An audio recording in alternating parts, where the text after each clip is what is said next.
Happy Wednesday, everybody. Josh here with On the Wrong Lead.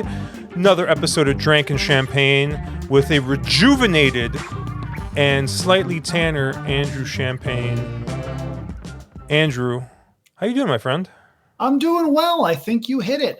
Rejuvenated, slightly tanner after a week in Hawaii on Oahu, Waikiki Beach. Gotta love it. It is an absolutely fantastic place. Cannot recommend it highly enough. If you have not been, go out of your way to go there. Growing up in upstate New York, I always thought Hawaii was this far-flung place that I would never get to. Well, living in California makes it a little bit easier to do that. So for the past 3 years, Alicia, my fiance, and I have traveled out there. We're skipping next year, saving our vacation time and money for our honeymoon, which is probably going to be Europe. But we love it out there. It's absolutely wonderful. We've been fortunate to be able to establish some relationships out there too. We actually ran into our former kayaking guide, a gentleman by the name of Goose, who we'd taken tours with the last couple of years. As it turns out, he is on a different island for most of the month. We ran into him the 1 or 2 days he was there the entire month. The universe works in incredibly strange ways. We had this wonderful 5-minute conversation because everybody had places to be, but that was really cool, and that put a smile on our face for the rest of the days there. But great food, great drinks, great activities out there. We did a couple of hikes. We went up to Kualoa Ranch, which is a wonderful place that does tours and has movie sets and stuff. If you're familiar with the movie Jurassic Park, there's a scene where the professor and the kids are running through a field and they jump behind a rock. That was filmed at Kualoa Ranch. So we got to take a look at that. Just a lot of really cool things, but happy to be back here. And I got to tell you, a lot of really cool things happening because don't look now, Josh.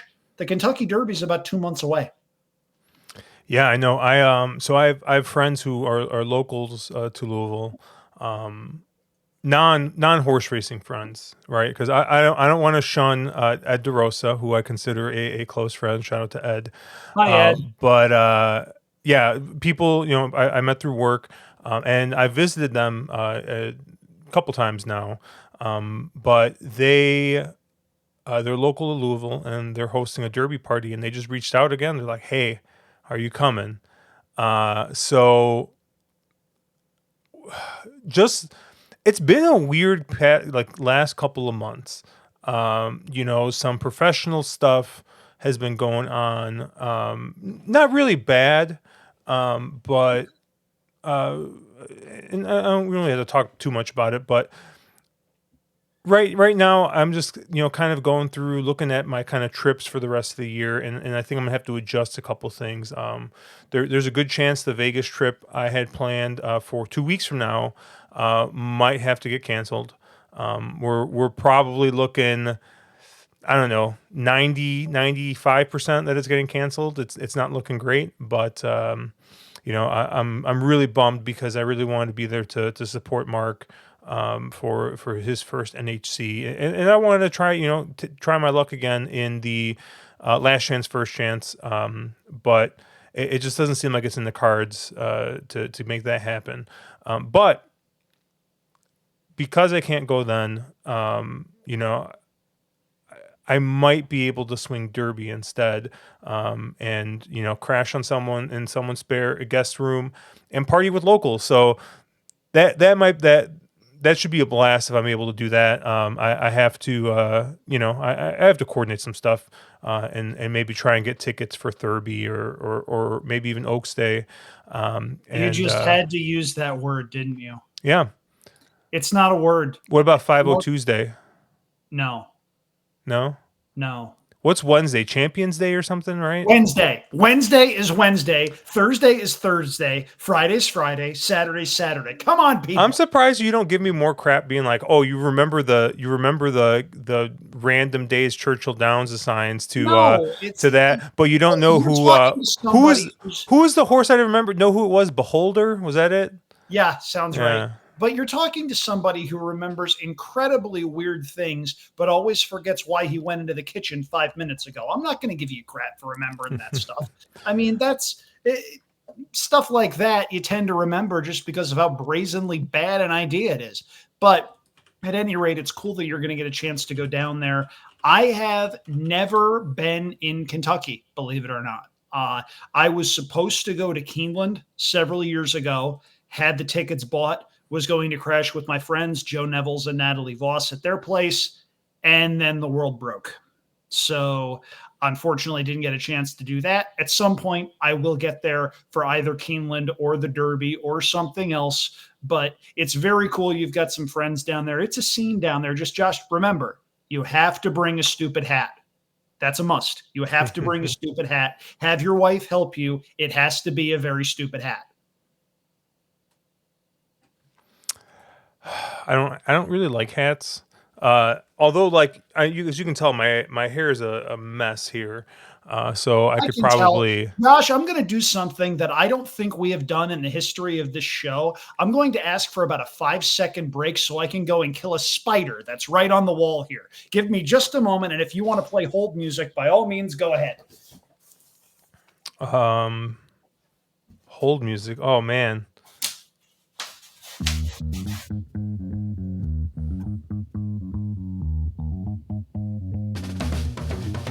Oh, he's back. All right, Got it. that was quick. That was a big sucker, too. My goodness. I had no idea where that came from. But now it is dead. Dude, So, you hooray. kill me. You kill me because I literally just went, maybe last week or the week before, I went through and cleared out the soundboard of just extraneous, like random songs and stuff I had on here, to clean it up a little bit. And of course, you're like, "Hey, give me some hold music." I'm like, "Great." You've got to be spontaneous, man. Come Have I on. ever Hold have I ever it. told you the story of the, like, it was a charity event that we played in college with the real, just like, weird MC guy. No, no, you Okay. haven't. This sounds like a good one. So I played in a jazz band all through college. Eventually I, like, when I finished college, the alumni association would call me up, be like, "Hey, can you get a 4-piece group together, play this, we'll pay you guys $100 each, whatever." And I had a really good relationship with the alumni office, and they would call me up often because they were just like, "Hey, like, can you come do this? Like, it'd be great if we had alumni." And, like, it's really funny because I usually only be the only alumni. I would get my other buddies to come and play this gig, but when we were in college, we would get, we would play random fundraisers and stuff like that. This one was, they wanted the entire jazz band to do, and they were like, "Okay, that's great." And we're sitting in the gym, and it was like a practice gym in a student center, like, so really big, fairly new. Um, so not, think more field house and less like, basketball gym, Gotcha. so we're in there and we're playing, and this guy comes up and he goes to the piano player. He's like, "Hey, can you just, like, play some, like, interlude music for me?" Like, and he was like nice, but he's like, "Can you just play some interlude music for me, just while I make this announcement?" And he's like, "Yeah, that's no problem." And so my buddy Aaron was an awesome pianist, and he'd sit there and he would just noodle on the piano, little cheesy background music. Well, after the guy came up, asked very nicely that first time. He came up 3 or 4 more times during the night to ask the same thing, but for some reason, it felt like he felt like he no longer needed to, like, use words.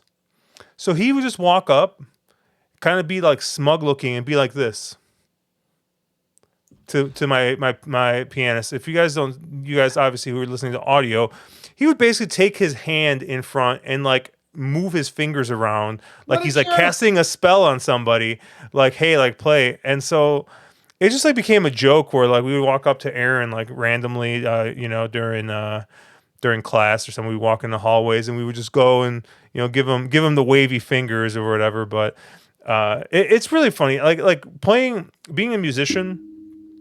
uh you know it's it's almost that, like, Rodney Dangerfield thing. I ain't get no respect. It's just like the the amount of stuff that people ask you to do, or the amount of just kind of, I don't know, it just, I don't want to say degrade, like it's degrading, but like I feel like sometimes people just like forget that, hey, these are also humans, not just, musicians. But obviously, I'm sure it's even worse now. I haven't played professionally in about going on 3 years, 2.5 years. So it's been a while, but I can only imagine it's getting worse. But I mean, much to the rest of the service industry is. But I'll never forget old white guy up there waving his fingers at our my friend Aaron to play the piano a little bit. So You know what I would have done in that situation? I would have played the background song that looped 2 or 3 times in the cantina scene in the first Star Wars. That was very obviously just one song and was the only song that they knew. yeah. And I would have done that until someone noticed and said something. And then if that guy said, play something differently, you respond with the 5 greatest words in workplace communication, which are, of course, you are not in charge. I don't know if this guy was in charge, so I can't It say seemed whether or like not he is. he was self-elected. Like Yeah, he self-elected himself commissioner for the evening. I do. It is funny that you mentioned Star Wars because I did. I purchased a uh, a new Lego set here. So I've Oh, that's never. the Death Star right there. Nice. Yeah, sorry, and it's a little bit blurry, but it's the Star Wars Death Star trench run. So I'm gonna get that together at some Does point. it have that little hole in it that you can shoot something through and blow everything up? It doesn't. It's just a diorama, but it It looked really doesn't have cool. that. It How looked can really that cool. Death Star not have the spot that Luke Skywalker shot it through to blow everything to smithereens and save the galaxy? Hey, look, Come it's a on. diorama. All right, give it a break. Well, it's not an Uh, accurate diorama. You should write a strongly worded letter to that effect. yeah, I'm sure Disney will get right on it. As they should. As they should. Um, anyways, yeah, Andrew, I did. We're going to talk about this late pick four here at Aqueduct in a second. But I did want to circle back to your article you wrote on your blog this week, talking about Justify and whether or not Justify is a Hall of Famer. Josh, before we go any further, do you know who Justify is? I do. That was the first weekend of horse racing I ever bet on. Just wanted to make sure before we went any Yeah. further so that we could establish your knowledge base. Can I? And I maybe. I think you did it. You did a pretty eloquent job of discussing your position, and I think ultimately you came to the right conclusion. I guess I'm a little surprised at how. Um, I guess I'm surprised that it was a question. You know, I yeah, I guess I just don't understand what I get. It was the four starts, and everyone's like, well, it was only four starts, but the historical significance also of breaking the curse of Apollo, and knocking the Russian out in front of all of Russia, and getting the You're not Russians going to to get start me. chant. You're not No, going to I'm get not going to get you on that. Oh man, but seriously, breaking the curse of Apollo, and all the I understand, right, after the fact, right, we know all this other nonsense and stuff going on behind, and how the CHRB completely dropped the ball, and you know I think of all all that we can say negatively about Bob Baffert. If the CHRB let him run and he ran and he won the race, that is not Bob Baffert's fault.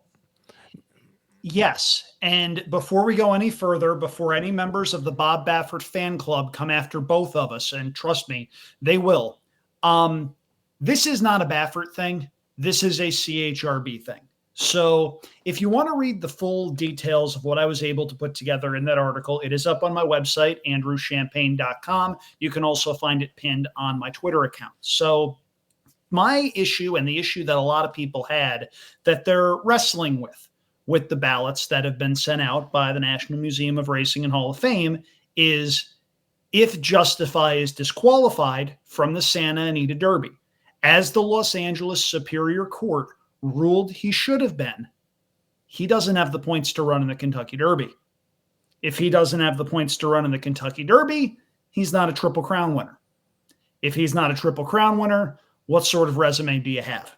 Now, it should be noted that even back in 2018, there was a section of horse racing Twitter that was talking down Justify having won the Triple Crown, to the point where there was, I don't want to say a movement, but there was chatter about voting Accelerate as Horse of the Year, because Accelerate won a number of Grade 1 races out here in California and then won the Breeders' Cup Classic. People even then were trying to say things like, oh, the Triple Crown's not that big of a deal, whatever. And in that instance, Justify was threatened by what happened just a couple of years prior with American Pharoah, who was almost certainly a better horse on every conceivable level, way better story, ran in the Breeders' Cup Classic, won the Breeders' Cup Classic. So he was suffering from a little bit of recency bias there.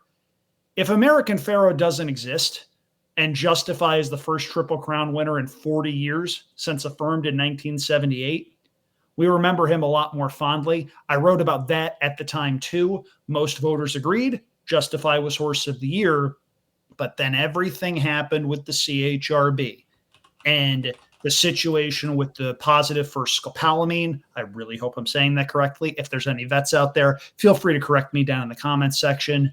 The CHRB decided to not disqualify Justify. A couple of years later, the LA Superior Court ruled that, yes, he should have been disqualified, and here we are.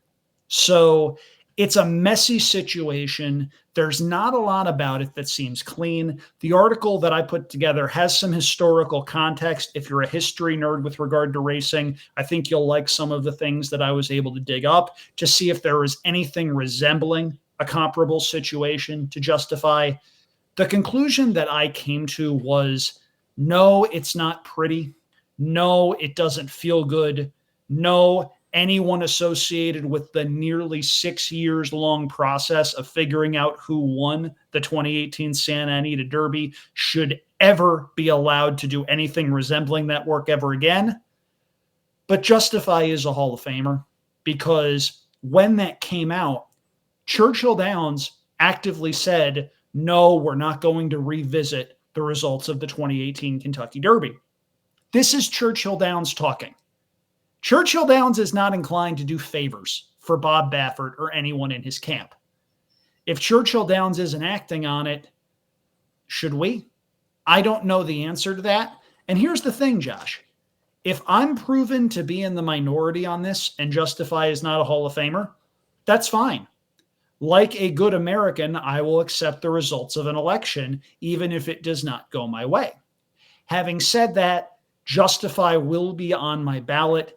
It's not an easy decision. If you think it's an easy decision one way or the other, I think that's naive at best and biased at worst. It's going to be very interesting to see what happens when the ballots come back later this year. Yeah, and also, did I say that Justify only ran 4 times? He ran 6 He ran times. 6, yes. There were only 4 stakes races, though. Yeah. I believe it might have been 4 stakes races for Grade 1s. I got where you were going. Yeah. Flightline also only ran 6 times. Across 2 years. Justify wow. ran 6 times in less than 6 months. I made that point in my article as well. As hard as it is for me, someone who's fairly old school, does longevity really matter anymore with the current state of the game and the current model, where it's far more lucrative to have a stallion prospect than it is to have a multiple Grade 1 winner on the racetrack? It's bonkers. I hate it, but that's the system that we're in nowadays. So it's going to be tougher and tougher to exclude horses like that, especially when you have horses like that only ran a handful of times, but did things that were truly memorable. So, again, it's not an easy decision. If Justified doesn't get in this time around, am I going to be otherworldly shocked? No. Do I think he should get in? Yeah. There's a couple of other horses, by the way, on that ballot that I do think are going to get in and stand a very good chance. I think Gun Runner is going to go in on the first ballot with how good he became. Lady Eli, I thought, should have gone in last year, both for the story and for the fact that she was a heck of a racehorse. I would not be at all surprised if Joel Rosario got in on the first ballot. Sort of iffy as to if he's going to get in on the first ballot or not, just because it doesn't really seem like he's been around all that long. And I think that maybe that might not sit well with some voters. But if you look at his resume, he's going in the Hall of Fame. It's just a matter of when. Yeah, and you can. I'm sure you'll have more content around some of your ballot if Twist or my anything. arm.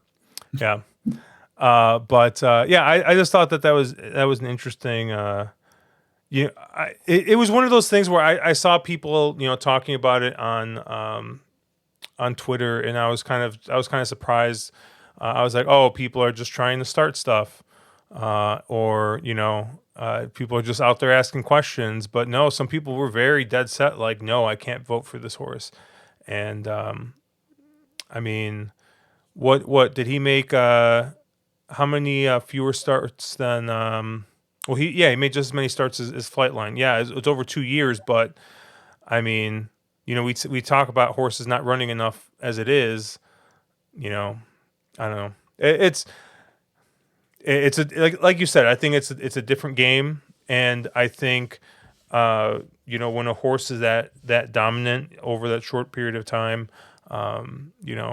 just like Flightline, like you gotta let the horse in. But There is a valid question about, oh, who did Justify beat? That 3-year-old crop was not great. But from my standpoint, all you can do as a racehorse is beat the horses that line up alongside you. I would have loved to have seen Justify go up against Accelerate and City of Light later that year. We didn't get it. We have what we have. And it's not going to be an easy decision for a lot of voters out there. We'll see what happens. I believe they announce finalists or rather the inductees, excuse me, at some point in April. I'm not 100% sure on that, but that'll be coming up later this year. In the meantime, if you're watching on YouTube, what you are seeing are the past performances for this coming Saturday at Aqueduct. We've got 4 stakes races on the Saturday program. They comprise an all-stakes pick 4 that starts in race number 7. Now, I asked Josh to do a little bit of homework, and unfortunately, Josh decided to get a 0 on this particular assignment. He did not do the homework I asked him to do. 3 of these stakes races are named after Hall of Fame racehorses from the earlier part of the 20th century. So, who's the horse named Gotham? Gotham is New York City. Oh, Yeah. So Busher, Tom Fool, and Stymie. We're going to have some history lessons as we go. Race number 7 is the Busher, named for a filly that ran in the 1940s, won 15 of 21 lifetime starts, several Eclipse Awards, Horse of the Year in 1945, inducted into the Hall of Fame in 1964. This race boasts a purse of $200,000. It attracts a field of 7. And Josh, I think I see one of your A's on the past performances pretty early on in the form of number 2, Jin, who was a horse that I liked a little bit as well. And I got to tell you, by the way, that's a big A right there. I'm choosing to see that as a sign of enthusiasm. yeah. So this could be good or bad, Andrew. We have the same 2 horses in this first leg. We both landed on the 2 Jin, and we also landed on the 6 Jody's Pride. But I think I kind of flipped it for you. I think you have the 6 as your top pick here. I'm gonna go with Jin as my top pick, and I'm going with I guess a more historical approach to this, at least just from the past couple years.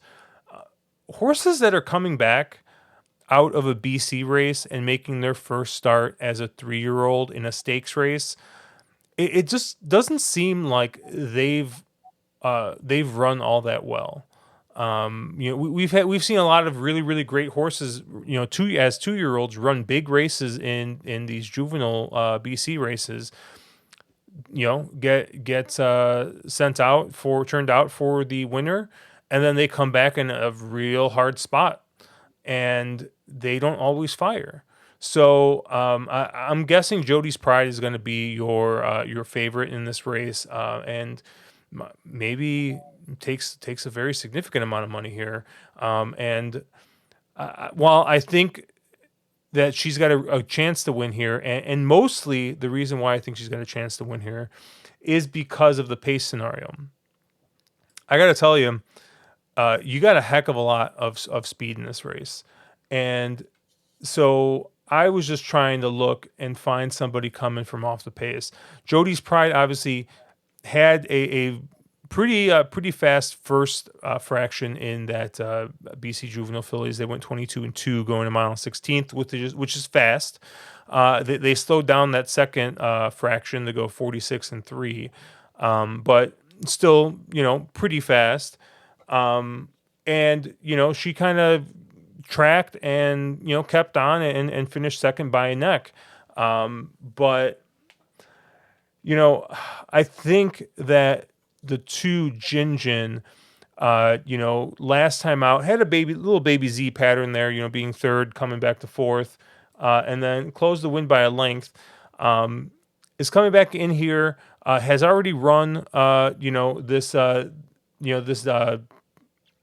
over this surface, and has just done better as they've kind of stretched this horse out. So while the mile I think might be a little sharp, I think that this is one that's not going to be anywhere near this just nuclear pace, and it's got a good chance to just close.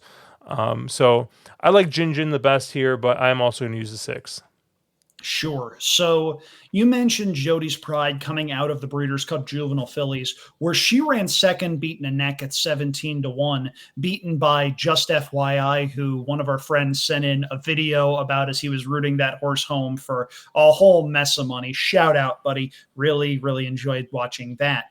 But Jody's Pride that day, I thought, ran a big race, beating many horses in what I thought was a pretty good field. Candied is no joke. We know Tamara's got some talent. We know Brightwork's got some talent. We know Just FYI is a very talented horse. She, by the way, is making her seasonal debut on Saturday as well in the Devonadale down at Gulfstream Park.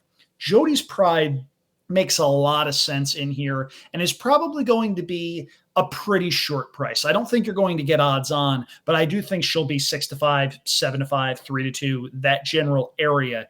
If she runs back to either the Juvenile Fillies or the Matron, I think she wins. But that is a genuine concern because we haven't seen this horse run for going on December, January, February, March, 4 months. That's a legitimate layoff. And it's a case where you have to wonder if this horse was firing on all cylinders, why didn't they keep this horse down in Florida and run in a race like the Devonadale or a race at Tampa Bay Downs or something like that?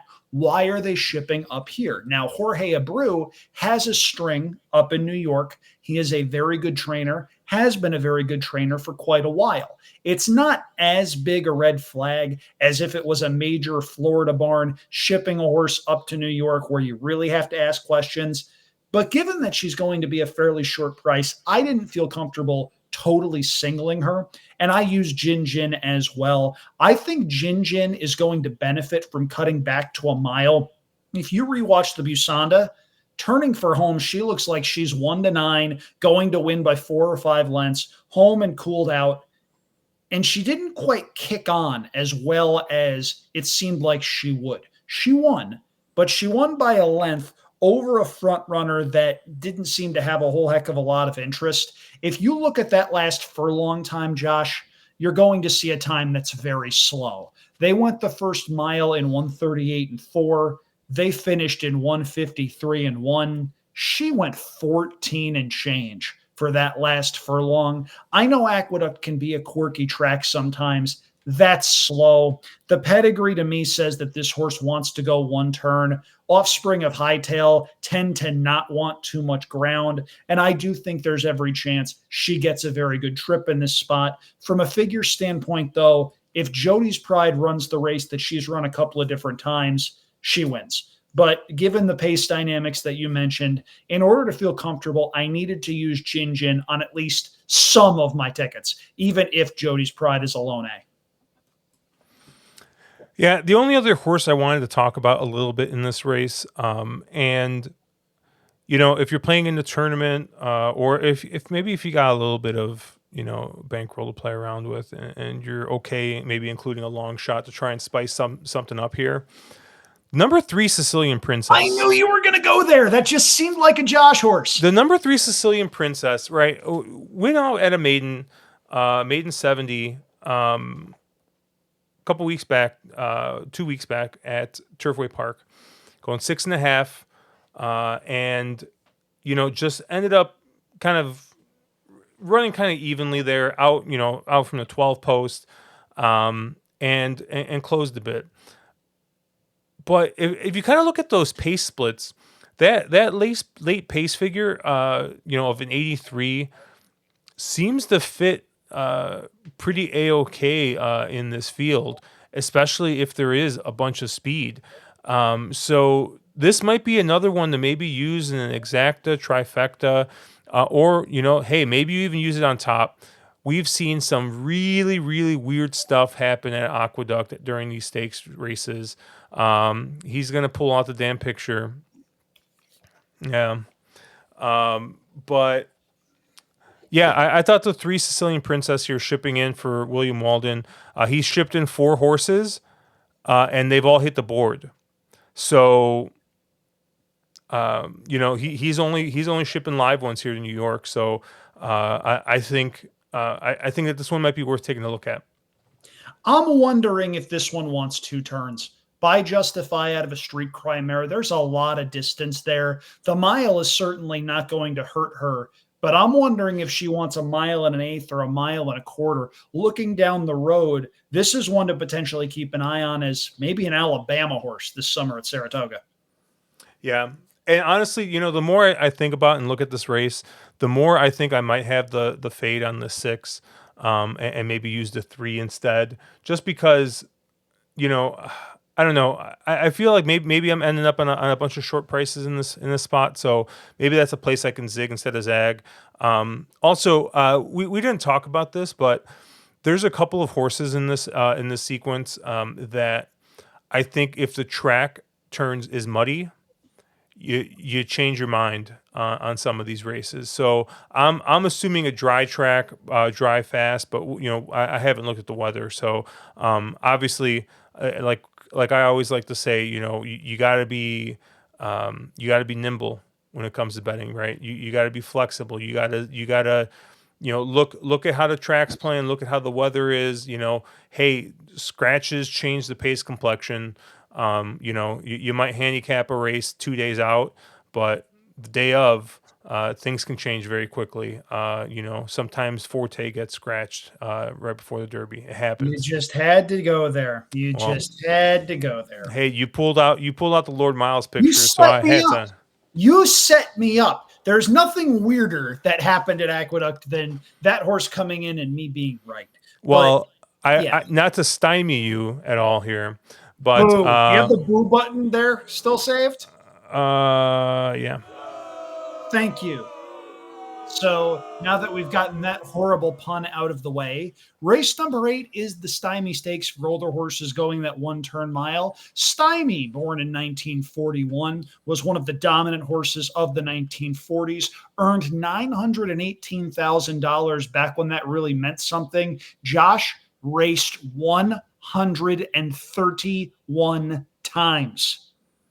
Warhorse in every sense of the word, a horse that was the champion handicap horse of 1945, ranked 41 by the Blood Horse in their ranking of the top 100 horses of the 20th century, Hall of Fame inductee in 1975. The Stymie here, Josh, I think we saw this race in pretty different ways. Largely, I'm looking at the screen right now. I see you have an A by Kinetic Sky. I didn't like that horse much at all. And in fact, the one that I'm going to be using is the other Rick Dutchrow runner.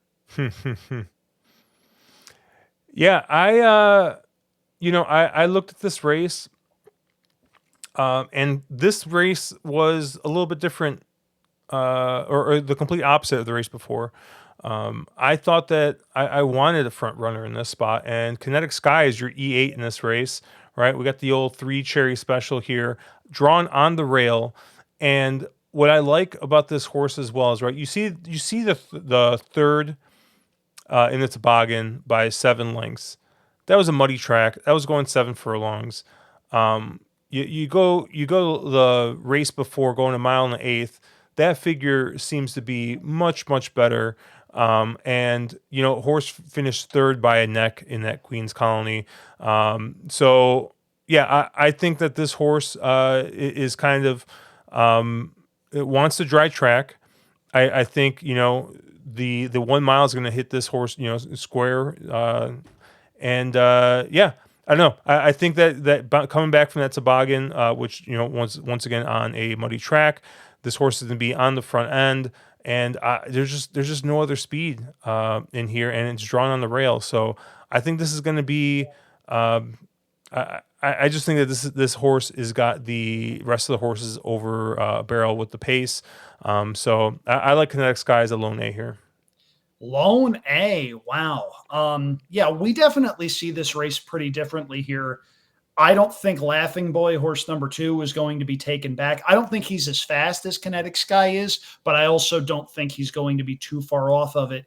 I also think that after the race last time out here at Aqueduct in the Cigar Mile, Jeff Runco is going to be telling Arnaldo Bocachica, who is in from Charlestown, get to the front on horse number 4, Coastal Mission, who, by the way, if we're looking at off-track horses in the event it rains, this horse is 6 for 7 in the mud and has a lot, and I mean a lot of early speed. Last time out ran 5th in the Cigar Mile. My concern with him is that I don't know if the Cigar Mile was too tough for him or if he regressed a little bit without Lasix. If you look at his races from Laurel and Charlestown, that big old L right there, sometimes Lasix isn't a performance enhancer, but it is a performance enabler. I think Coastal Mission is a better horse with Lasix than without. Do think that one is a pace factor. And with all of that in mind, I think it sets up for horse number 6, Castle Chaos, who I think is going to be your favorite off of a couple of nice races against better horses. Two back, this horse was third in that Cigar Mile behind Hoist the Gold and a little horse named Senor Buscador, who came back, ran a heartbreaking second in the Pegasus World Cup when it seems like every handicapper on horse racing Twitter needed him in that particular race, and then came back and won the Saudi Cup. $20 million purse. And that horse's first stakes win was at Remington Park in the Springboard Mile as a 2-year-old. Pretty crazy story, right? But Castle Chaos came back out of that race and ran a really good second in the grade 3 Fred Hooper over what I think is a much better field than what lines up in this particular spot. Castle Chaos is by no means a front runner, but if you look at the race 3 back, it's not like he was that far off of what was a pretty solid pace. If you see a half in 45 and 4, this horse was third 2 lengths off the pace. I think Castle Chaos gets a picture perfect stalking trip. You give the best horse in the race a good trip, that horse usually wins. The other one that I'm going to be using is, as mentioned, the other Rick Dutchrow runner. That's number 8, Petulante. I really hope I'm saying that correctly. Reeled off 3 wins in a row last year, has had his issues. We have not seen him since he won the grade 3 Salvatore Mile at Monmouth. But Josh, look who ran third in that race. That's Trademark, who later that year won the grade 2 Clark at Churchill Downs. Petulante comes in off of a long layoff, first time for Dutchrow. Dutchrow gets these horses ready to run off of very long breaks. He's 22% with a positive ROI off playoffs of 90 days or more. Manny Franco sees fit to ride. I love the outside draw. I think he'll have plenty of options. need to use that horse too. So 6-8 for me. Castle Chaos seems like the most likely winner. Josh, I saw you had him as a B, so you're not totally against that horse. Petulante to me hits me as a potential value play, especially if he runs to a couple of the workouts at Belmont that we've seen him post. Yeah, I'm 1-6 here. I think the 6 Castle Chaos does make sense. Obviously, second in the Fred Hooper last time out. Um, and, I was trying to make sense of that race because it kind of seemed to come out of nowhere for this horse. I mean, the race two back that the Cigar Mile obviously finished third, but finished third by 8 3/4 lengths. It was a muddy track. Those always are tough to kind of get a handle on figures. You always you see a bunch of very spread out fields and stuff in those types of races, especially at Aqueduct. Um, so I don't want to say you put a line through that race, but like you kind of it's a different it's different than the rest of the dirt tries there. And if you kind of ignore that race, I don't know, it was hard to kind of make sense of that effort. But obviously, if he runs back to that figure that he ran at the Fred Hooper, very very tough to beat here. And I think I agree with you about the tracking trip, right? If the one, even if the one gets the lead and goes, and maybe the like you said, the Charlestown horse ends up pressing, and they let Arnaldo Bocachica shoot it. Runco just tells him, let him shoot it, let him shoot it. If he just keeps on going,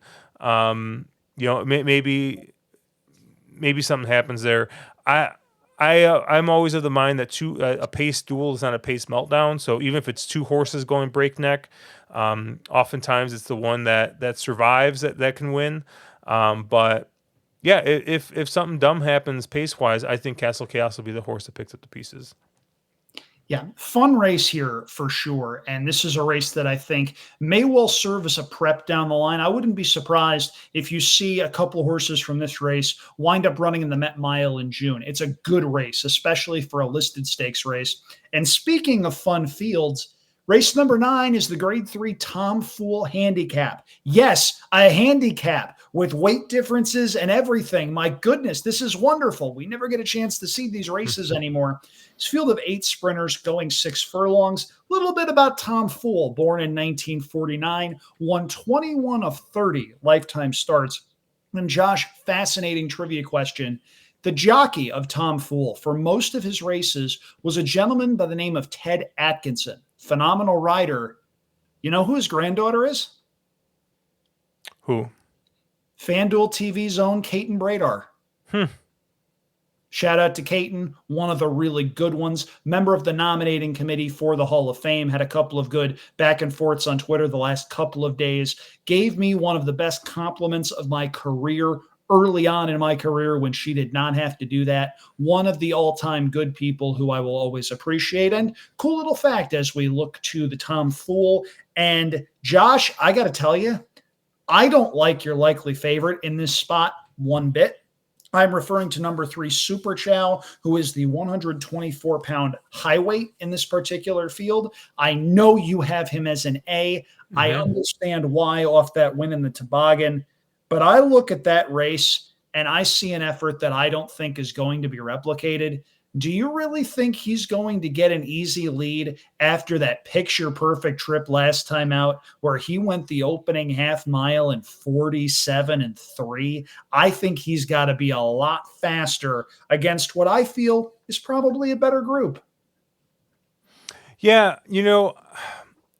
once again, we talked about the toboggan last race, and I was kind of saying you kind of got to section that race off a little bit, but I think even if you draw a line through that race, the 6 furlong efforts, especially the 1-2 back, they absolutely fit here. I think it makes a ton of sense.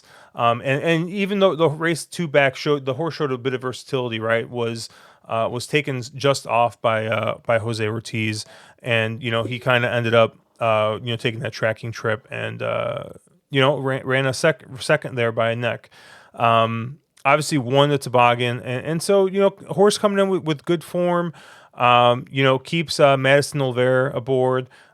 She's ridden him, and she rode him, aggressively last time. Obviously, uh, they she didn't have to be all that aggressive because they just let her kind of walk there, but you know, it was tough because the reason I made this horse in an A and my top pick is because of the versatility, right? It is because this horse has run well both on the lead, just off the lead, and I mean, basically almost blew the start there and was fifth that first call, two back, and ran a nice race. So I thought the versatility of Super Chow made it my top pick. A horse could go wire to wire, a horse could sit second or third and kind of track and win. So I thought he was going to be tough to beat in this spot.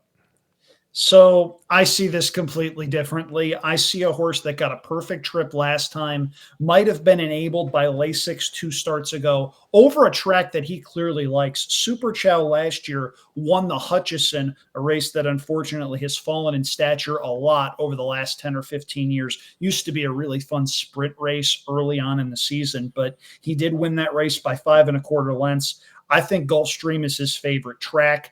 I am not nearly as high on him as you are. I'm also not high on a horse that you showed as a B. Listen to Your Heart. I just think that one's a little too slow for my liking early on and may very well be a horse that needs to be on or near the lead. I think he's going to need to go a little too quick. Josh, this is one of those races that makes me really, really happy because it's my favorite thing about this game. We've both watched a lot of races. When we see one very differently, it's one of those instances where it reminds you that this is a fantastic parimutuel game where it's my money against your money, against Mark Capitan's money, against Caleb's money. And whatever happens, there's another race in 30 minutes. It's a fantastic game that, at its best, is the best gambling game that there is. Yeah, talking about the two, listen to your heart. This was, like I said, I used it as a B. When I looked at this race, it seemed like we have a couple of E types here, and then we got a bunch of EP types that uh, obviously make a bit of sense, but the pace complexion was just tough to figure out. Okay, who's going to go, who's going to sit back, what's going to happen, and I just thought that if the pace does get a little bit hot up front, I think the two has shown is similar to Super Chow, has shown a bit of versatility as well, being able to sit off and go wire to wire depending on what the pace kind of shows. The horse is going to be kind of your inside drawn speed.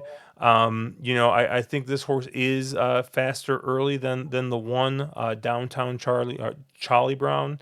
But yeah, I took the two as kind of another versatile type here, and I thought a good alternative to the three. And like I said, what I was looking for was I was looking for a horse that has run well on this track. And I mean, I know we're going five back, but that 105 Briz figure from that race, five back going 7 furlongs, um, is is right up there. If not up there, it maybe is the fastest. So there's a 107 for Durante, but I mean does have the ability, I think, to win this race. So I went with the two and the three here. Only two horses I'm using. This is hysterical because this is an 8 horse field. We're combining to go 5 deep and we have nothing, and I mean nothing in common.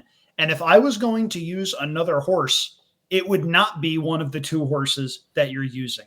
I've got 2 A's in here at plus a B. My first A is horse number 5, Rotney, who I thought was pretty impressive last time out over an absolute bog in the Say Florida Sandy, named for a really fun horse. Seriously, look up his Equibase file. That is a cool, cool horse that always showed up for a very long period of time. Rotney loves Aqueduct, 4 for 9 with 3 other in the money finishes. Very much appreciates a wet track too. So if it rains, you're not going to be cheated out of an effort with that one. Has shown a lot, and I mean a lot, of high quality early speed. That race two back, he set a pace where they went early on in 21-4 and 44-4. I think he is probably the speed of the speed in this particular race. Need to have him prominently on my ticket. For a bit of a bigger price, though, I also need to have number 6, 24 Mamba on my ticket as an A as well. When you find a horse that is going well over the Aqueduct surface, you use the horse. Even if the figures are a little bit slow, even if you have some other questions, Aqueduct is one of those places where if the track is playing a certain way and a horse is thriving, you use the horse. 24 Mamba has won 2 in a row. Those races came after he was united with Dylan Davis, who's one of the best riders on the circuit. Charlton Baker is an underrated trainer who tends to win races in bunches. But one thing I've noticed about him over the years, and the stats bear this out, when he gets a horse on the right track, they tend to stay there. He is 24% with last out winners. If you look at his record this year, you see 3 for 50, but you also see a lot of seconds and thirds. It's not like his horses aren't running well, they're just not necessarily winning. So don't put a lot of stock into that. And the faster they go early, Josh, the better this one's chances figure to be. I think he's going to be absolutely moving in the right direction late. As a B horse, I'm going to give Durante one more shot. He went 2 turns last time out at Oaklawn against a better field. This is not a 2-turn racehorse. This is a 6 to 7 furlong horse. I can't blame David Jacobson for taking a shot at a $150,000 purse, but he's back doing what he wants to do now. And given how impressive he was in the Bold Ruler back in October, and the fact that he followed that up with a couple of nice performances where he was right there with Rotney a couple of different times, I need to at least have him on the ticket because I do think he's going to be an inflated price. There was one horse that I didn't mention, last horse I threw out of all of my tickets, and that's number 4, Manny Wah, who I think is the meltdown horse in this particular spot. Manny Wah was up against it in the toboggan, rating behind that very, very slow pace. Goes third off of a brief layoff for William Walden, who, as you mentioned, when he ships a horse in, you notice. It was not all that long ago that this horse was 4th, beaten 2.5 lengths in the Breeders' Cup Sprint by Elite Power back in 2022. He hasn't won in a while. He's probably past his best as an 8-year-old. But if things melt down, crazier things have happened than Manny Wah rallying past them all, third off the bench, and winning this race for his 6th win in 44 lifetime starts. He would probably be a C for me. I don't really use C's. I use A's and B's. If there are scratches elsewhere in the sequence, though, I'll throw him in as a B. All right. Let's move on to the last race, race 10, the Gotham. I don't have historical facts on the Gotham. I'm sorry. I'm the worst. Yeah, this was, and I'm going back to, I think, what we've talked about, or what I've kind of talked about almost every race that we've had here. This pace, once again, just looks to be absolutely blazing fast. I think that we're going to get another. We're going to be looking for somebody coming from off of it in this race, and I landed on 2 horses. I will start with a horse that we have in common, which is the 3, Deterministic. And I think, is this your lone closer in this race, or lone S? Yeah, this is your lone S Yeah. type in this race. And we often talk about lone speed, being one of the first angles that, especially somebody who doesn't, who's newer to the game, is something that is easier to pick up. Right, it's one of those angles that I think people start to see pretty early on. Lone closer is one that I don't think gets talked about as much, and I don't think it's got the same type of strike rate as lone speed does. But this horse has got a kick, And with all that speed in front of him, and with the jockey to match in Joel Rosario, possible future Hall of Famer Joel Rosario aboard here. Yeah, I really like his chances in this spot, and I think I don't know. Briz has got this as the tenth horse on Prime Power, which generally to me tells me that this horse is not going to be taking a ton of public money. So I think you might get a pretty dang good price on this horse. It's by Liam's map, which is basically a miler type distance. Not necessarily. I think the distance that we want for a classic type horse, but I think that this mile distance is going to hit him square, square between the eyes. Spitestown on the bottom, which generally tends to max out at around a mile. We're talking a one turn type horse. I think that this is gonna set up great for this three horse. I think that the speed is gonna get out there, is gonna run, and I think it's gonna set up for these off the pace horses. And Christophe Clement's got another one in here that I also like, which is all the way drawn onto the outside 13 Capital Idea.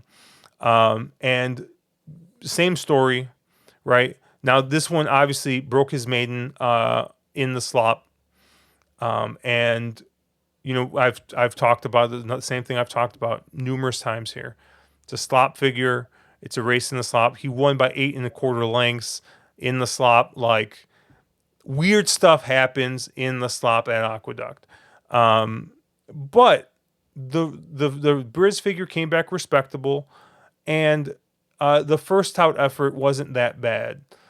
So maybe this was just a horse that's progressing. His third start, Christophe Clement obviously knows how to train a horse. You get Trevor McCarthy aboard. He's going to be drawn in the parking lot, but we don't need him to show any speed. We just need him to kind of save a little bit of ground and make that one run. So I like two Christophe Clement horses here. I'm using the 13 and I'm using the 3. So, Josh, I hate to burst your bubble. We're not going to get much above 6 to 1, if that, on deterministic for a couple of different reasons. First of all, there was a horse that he was working in company with down at Payson Park, and that horse came back and was a very impressive allowance winner earlier this week at Aqueduct, to the point where they may well be targeting the Wood Memorial with that horse. Deterministic worked heads up with that one, worked well. You have to think smart money is going to look that way. Now, there is a 13 horse field. I do think we're going to get a bettable price, but I don't want you to get your hopes up thinking you're going to get 10 to 1, 12 to 1, 15 to 1, whatever. I think he's probably going to be the third or fourth choice in this field. Having said that, I was in attendance for Deterministic's first out race at Saratoga. That was seen by many as one of those potential key races that Saratoga tends to produce. Deterministic did not have a very good trip that day. He was off slowly, raced wide, bunch of contact, still won. It is not easy to debut going 7 furlongs. It is not easy to debut at any distance at Saratoga, where you have some of the most well-meant 2-year-olds on the East Coast every year. Deterministic did both. He wound up winning. Safe to assume something went wrong, because we didn't see him again until the entries came out for the Gotham. Deterministic, I think, has a lot of potential. His owner clearly thinks so, because this was a horse out by a $40,000 stud fee sire that sold for more than 15 times that number at Keeneland in 2022 at $625,000.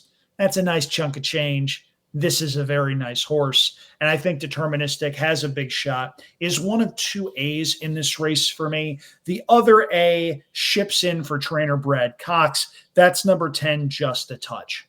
Just a Touch is another horse going from the maiden ranks to the graded stakes ranks, and ran very well. First time out at Fairgrounds, won by 4 1/4 lengths, never once looked like a loser. That 97 Briz figure is a very good one. Did everything right. The pedigree says this horse wants to stretch out by Justify out of a Tappet mare. That's distance top and bottom. I am not worried about the extra 1/4 of a mile. Florent Giroux ships in. I believe this is his only mount of the day. And Josh, you can correct me if I'm wrong on that. But when a rider like Florent Giroux ships in for one race, when he likely had several options around the country, that tells me something. I think Just a Touch has the potential to be a very serious racehorse. That's my other A. I've got two Bs, neither of them being number 13, Capital Idea. Nothing against Capital Idea. I think he really wants 2 turns. I think that's going to be his better game. The two Bs that I have are horse 2, Maximus Meridius, and horse number 12, Slider. Maximus Meridius ships up from Parks for Butch Reed. When Butch Reed ships a horse up to New York, notice. This is a guy that spots his horses very well. He can be very aggressive when he has a horse that's going well. And Josh, take a look at some of the workouts. You see second fastest of 35. You see fastest of 19. Before that January 30th race, you see fastest of 79. This is a serious horse, and my biggest question with him is stretching out to a mile rather than his talent. I think he may well prove to be a sprinter, but going a 1 turn mile, I think, should be within his scope. And I do think you're going to get a little bit of a price on this one because he does ship up from Parks, and sometimes bettors disrespect that circuit. Horse number 12, Slider, meanwhile, ships in all the way from California, ran third in the Grade 2 San Vicente behind Muth, who would probably be top 5 on my Kentucky Derby list if he was trained by anybody other than Bob Baffert. That's a serious racehorse. They shipped this horse east, though, and while this horse has been working very, very well, I think this is a thing where they're saying, okay, we have a very nice horse. This horse does not want to go 2 turns. This horse is a 1 turn horse. We're going to see if he can go a 1 turn mile. Based on talent, though, he has every right to win this. This is a horse that won a stakes race last year, going 5 furlongs on turf at Santa Anita. They then tried him in the juvenile turf sprint. He was beaten just 3 lengths that day. Not like he ran poorly. This is the second start of his 3-year-old campaign. I'm not sure how long he wants to go, but I do think there's a chance he's the speed of the speed. I do think there's a chance that he simply has more talent than the rest of this field. And that may well be enough, given that they're not asking him to go 2 turns, which he's probably not bred to do. So 3 and 10 for me as the A's, 2 and 12 as the B's to close out this late pick 4, this all stakes late pick 4 at Aqueduct. And Josh, it's a really fun card, man. Yeah. And yeah, unfortunately, I spent so much time looking at the pace. I did miss some of the, I guess, alarm bells that normally go off when looking at a horse and looking at its possible price. Obviously, breaking his maiden at Saratoga, right, for the 3 deterministic, is usually a feather in the cap for most horses.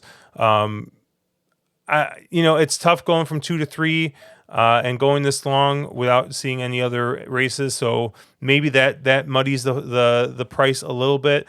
But they spent $625,000 on this horse. For Christophe Clement to spot this horse here, must be well meant. So, yeah, you're probably right. We're probably looking at somewhere in the single digits and probably lower single digits, maybe somewhere between the 4 to 8 to 1 range on this horse. We did agree on one thing in this race, Josh, and I think we may well be putting this horse in the winner's circle. I don't know about you, but I want no part of number 7, El Grande O, given that one's likely price. That one I thought had everything his own way in the Grade 3 Withers. That horse raced on an inside speed bias track, well clear in mid-stretch, and all of a sudden stopped to a walk. Uncle Heavy's a nice horse who overcame that bias, and maybe that one's got some talent. But I don't want any runner coming out of the Withers, with the possible exception of that winner. Yes, he does cut back to 1 turn, El Grande O does, but I don't think he's fast enough. I think he does need the lead, and I think there are 3 or 4 horses in this field that are faster than he is. So El Grande O is going to be one of the favorites in the Gotham. Josh, I want absolutely no part of him. Yeah, I don't like horses like that either that have 10 starts this early into their 3-year-old season. As much as we talk about horses need to run more. When you make 8 starts in your 2-year-old season, and your first start isn't until practically June, I mean that's a lot of racing. Well, in fairness, though, you look at this horse's pedigree, you see Take Charge Indy. There is some soundness, at least at the top side. The bottom side is an unbridled song mare, massive red flag. But I see a horse that got spotted reasonably well in some of those New York bred stakes races for 2-year-olds. And those are worth a lot of money. This horse won only 3 times last year, but banked $319,000. This horse is by a $10,000 sire. I don't think Barry Schwartz is complaining too much about how much this horse ran as a 2-year-old. That wasn't the reason I didn't like this horse. I just don't think he's faster than a number of these horses early on, especially when we're talking about some sprinters that are stretching out that have some serious gate speed. Yep. But yeah, I think that's going to do it for us, Andrew. What do you got going on this week? So this week has been about adjusting back to Pacific time after a week of being in Hawaii, but really excited about this Aqueduct card on Saturday. Couple of very good cards around the country. Gulfstream Park has their Fountain of Youth Day card. Turfway Park has one of their early season Kentucky Derby preps. I believe this is the Battaglia, the prep for the Jeff Ruby Stakes in a couple of weeks. Big field there. Do keep an eye out for what's happening at Santa Anita. There is a chance that they will move their Saturday card to Sunday due to some forecasted rain in Southern California. So do keep an eye out for that. That's a big day there. You've got the San Felipe with Nisos, probably the most talented 3-year-old in the country, headlining that race. You've also got the Santa Anita Handicap, which it has taken such a big hit, but is still one of my favorite races on the calendar. So do keep an eye out for that and do support them at the windows because that's a big day for them. And there's going to be some high quality racing going on, regardless of when it's run, whether it's Saturday or Sunday. Yep. And then obviously Thursday night, we will be doing a stream looking at the late pick 5 for the Fountain of Youth card. So if you guys are listening to this on Thursday morning, check us out, 7:30 Central, 8:30 Eastern on YouTube. But I think that's going to do it for us, Andrew. Obviously, check us out at wrong_lead on Twitter. I am at Cherry Drank. Andrew is at Andrew Champagne on thewronglead.com. Sign up for AM Wager. Hit all the buttons, like and subscribe. We will catch you guys later.